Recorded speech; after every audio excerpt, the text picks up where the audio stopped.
नमस्कार मंडळी, मी प्रसादानंद गोळी एक पात्री अभिनय सादर करत आहे. करोनासारखा महाविषारी रोग.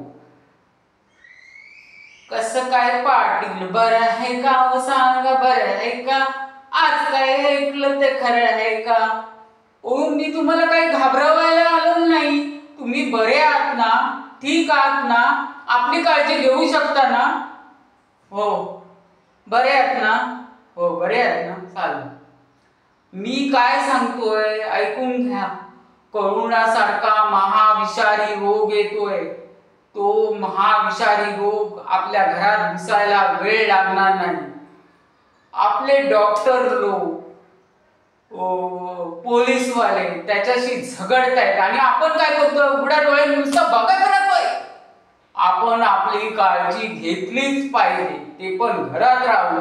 बाहेर जाऊन नाही लढू शकत. हा करोनासारखा महाविषारी रोग आपल्या घरात घुसायला वेळ लागला नाही. भुताडकी.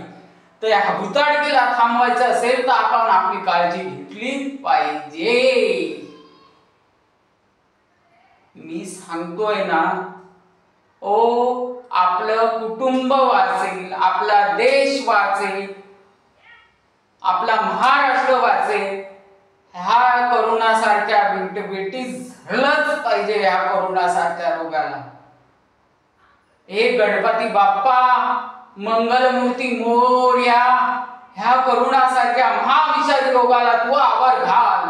तूच ये आणि तू रक्षण कर, अशी तुझ्या चरणी मी कळकळीने प्रार्थना करतो. परमेश्वरा, असाच पाठीशी उभा राहा. हा, येतो बोलवलंय ना मला, मी जातो. बऱ्याच मंडळींना भेट द्यायची आहे. तुमच्याशी मी काय बोलत बसलो.